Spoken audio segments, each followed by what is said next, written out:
World champion of what? World champion of what?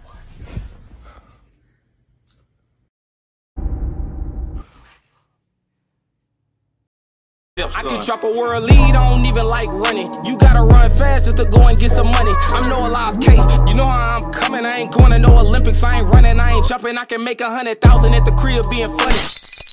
What's good, everybody? It's the GOAT, Aaron Brown, and before this video start, be sure to follow me on Instagram. It's linked down below, and also become a member of my channel. That link is in the description as well. Let's jump straight into it. Now, in this video, I will be talking about the high school phenom Matthew Boling, who's currently running the 400 primarily, and also started off as a 400 runner. And I often hear people say, oh, he's just learning how to run a 400 because he's a 100 guy. But the year I was in state in high school, like the first time Matthew Boling was a junior, and I was in 10th grade, and he won state here in Texas, damn near running 45 seconds. He ran 46.1. And then the next year is when the whole world found out about him, when he started running the 100 his senior year, which was my junior year of high school. So he's been a 400 guy since at least 2017. Then he had 1 year of the 100 and the 200 where he really popped off. And of course, a white guy running fast in the 100 is going to get way more attention than a white guy running fast in a 400. So he ran these great times. He ran 10.1 here in Texas.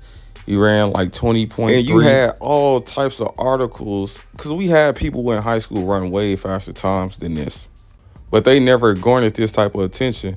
And of course, he got this type of attention because he was white and running fast. There's no secret about that. He was on ESPN and Bleacher Report and things of that nature. Then at the regional meet in high school, he ran a super windy 9.9. And if I'm not mistaken, it was at the Humble track in Humble, Texas, where he ran 9.9 with like a 5-point-something wind.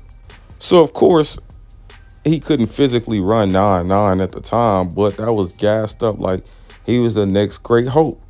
And all I was doing was setting him up for future letdowns, because people will have these super high expectations that of course he couldn't live up to. But it's not his fault, it's their fault, because they're the ones who gassed up a super windy 9.9 as if he was the next Usain Bolt, when in reality, Matthew Boling, he's white.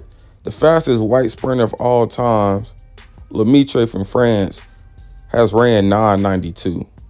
So if you pay attention to history and patterns, you know that there's a 99% chance that Matthew Boling isn't going to ever run faster than 9.92. But they gassed him up like he was the next world record holder, when high school athletes have ran faster than him before. But since he was white and they never seen a white guy run this fast in high school, he was just the next great thing. Then he had a decent year or two in college, and then it was just somewhat on a decline of inconsistency due to the work overload, in my opinion, at the University of Georgia. So it was just a influx in his performances, going up and down. And then in the later years, just more on a decline, running decent, but very inconsistent in the 100 and 200.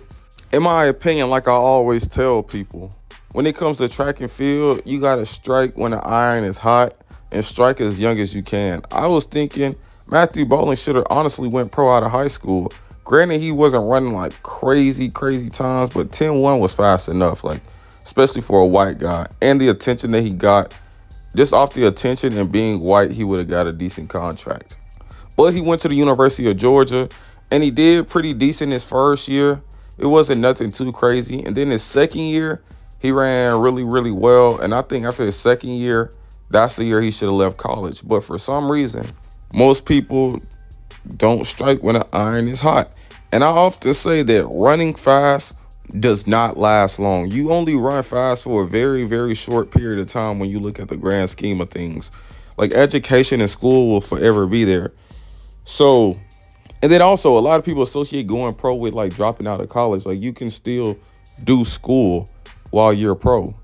But despite having that great second year, even though he had never won an NCAA title outdoor, he won indoor twice.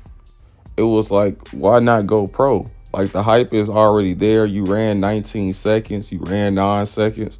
Why not leave college? Then he comes back, and then the decline begins. Didn't run as well. He, like, failed to make finals. And then the fourth year was, like, a tad bit worse. So he had an additional year of college because he's a COVID kid. And he had posted that he was coming back to college. And I was thinking, like, damn, this is really, like, the silliest thing that you could do. Because you see how the University of Georgia training regimen is affecting your performance. And it wasn't necessarily just the training. It was also the competing. Like, they had him long jumping, running the 60, running the 4x4, running the 400 sometimes, running the 100, running the 200, running the 4x1. The overload was just too much for a guy like Matt. So I was thinking, like, damn, bro, like, he literally can't be this mentally challenged to not realize that his best option is to leave school and just train with a professional coach. But that boy Matt had as much sense as I thought. He made a great decision. He later came with a post and said, I'm through fucking with this school shit. We're going pro. And now he's running post-collegiately, which I feel like is the greatest decision he could have made. And if you looked at his performances and his races, he ran a 9.9 high. He ran a high 19.9, and he ran 45.5. So it was like, Ed, competing professionally in the United States, this 9.9 isn't going to be competitive. This 19.9 isn't going to be competitive when there's 5-6 guys running 19.8 or faster. So really, the only thing I can really be competitive in is a 400 with this 45. Like myself personally, I'm a 45 guy, and I know that I can go to a regular track meet and go compete damn near anywhere running 45. So Matt made a really good decision and say, you know what, I'm gonna really lock in on this 400. And he got his PR all the way down this year to 44.84, in which he just ran in a race where Quincy Wilson ran 44.2. And it's the fact that he ran 100, he ran a 200. There really wasn't much improvement. But in the 400, he has a lot of improvement to make, and that's his bread and butter. Like, that's where he started at when he came to track in high school, at least. Even as a youth athlete, he was running the 400. But you got to think, as a 44 guy, he's ran, I think, 3 44s this year, which is really decent, which is showing that he shows a level of consistency and he's showing some improvement in this event. And I see him get a lot of hate. People saying, oh, you need to give up and you lost to this person, you lost to this person, so you need to stop running. But you got to think, that 44.8 would have been at the Olympics for every single country in the world besides the United States. So I can say that Matt is in the right event. He's just doing it for the wrong country. But I have some advice for him. I think that it's time to give that 400 shit up. I was looking at his recent YouTube video that he uploaded about this hotel, and it was a lot of people saying things like, you roll, you need to go back to the 400, blah, blah, blah, things of that nature. Like, you need a new race strategy, you need a new coach. This vlog is kind of boring. Like, I don't know about the vlog, but dude might need to switch over to the 400 hurdles. Losing to a 16-year-old is crazy. Like, you got to think about it. He didn't just lose to a 16-year-old. He lost to Quincy Wilson. This guy's an anomaly. The guy ran damn near 43 seconds. What could you possibly do? He said, Quincy Wilson owns you. Time to retire. Matt, I mess with you, but how are you letting your dreams get ruined by a 16-year-old? Go work harder. Some people saying Quincy Wilson is better. Some people are saying put the fries in the bag and things of that nature. But for a guy who's gotten down his PR from 45.5 to 44.8 and he's improving in the 4, I hit Matt up and I told him, bruh, really fuck that 400 shit, honestly. You gotta think about it. If you go run the 400 hurdles, the majority of the guys who run the 400 hurdles aren't fast. Like, you can learn the hurdle part. That's the easy part. It's the speed part that a lot of those guys lack. I said, you would easily be one of the best 400 hurdlers in the world. Like, you can't convince me that if Matthew Boling learns how to hurdle, which is so easy, especially the 400 hurdles, the hurdle's short as fuck. All you gotta do is be efficient and waste as little energy as possible.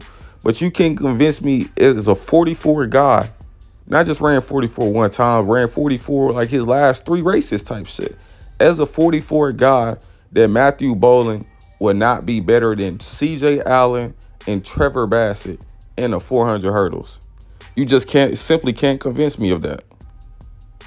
So I told Matt that. I was like, bruh, you would easily be one of the fastest 400 hurdlers in the world. Yeah, Karsten Warholm and Matthew Boling damn near got the same PR in the 400. The majority of these guys who run 47 in the 400 hurdles are like 45 mid guys, 45 high guys. So if you take a guy with the foot speed of a Matthew Boling and put hurdles in front of him, he can run 46 high, 47 low. And I told him, I was like, bro, you would never miss another United States team ever again. Because Trevor Bassett, CJ Allen, all of these other guys, they can't run 44. Like, they don't have 44 speed. Hell, I just seen Trevor Bassett run 47 this past weekend in the open 4. And on his best day, he be running 45. So I really, honestly, I was looking out for Matt. I was like, this is really a great decision. I think that you should probably look into. Or another thing is, I'll say go switch alliances and run for another country. Because 44.8 will make every Olympic team in every other country. And that way you will never miss another championship, from a world championship to a Olympics. You will forever be going. But I feel like those are really 2 good options that a guy like Matthew Boling should look into and really get the most out of his talent. And see, I rock with the guy because I'm not like these track guys. Like, when it comes to track fans, they only rock with you when you running as fast as they want you to. And when you not, they kick your ass to the curve. And that's just how it goes. But me, like, as a guy from Texas, I want to see the Texas guys really running this shit. And he's a Texas guy. And he got a lot of talent. It's just the United States got too much damn talent. But if he go represent any other country, I say he should go represent some crazy shit like Nigeria. Be like the white guy in Nigeria just stepping on everybody. And I feel like he'll be super appreciated. Or run the 400 hurdles. He'll forever make the team. Granted, I don't think he'll ever be faster than Rod Benjamin, because Rod Benjamin can easily run 43 seconds, in my opinion. But he will be the second guy behind Rod Benjamin until these other 44 guys realize that they just, this the United States, and they just won't make the team, right? They run 48, 44.7, 44.8. That's just not good enough here, but that's good enough for everywhere else. But if you get in the hurdles, you'll be a hell of an athlete. Because it's a way weaker event with way less talent and way less speed. But y'all let me know what y'all think down below in the comments. Should Matthew Boling pursue the 400 hurdles over the open 4? Because it's just too populated in that open 4. And if you're not running 44 low, we can't guarantee you a spot on the team. But if you can run 44 mid, 44 high, and get over hurdles, you'll easily be one of the best in the world.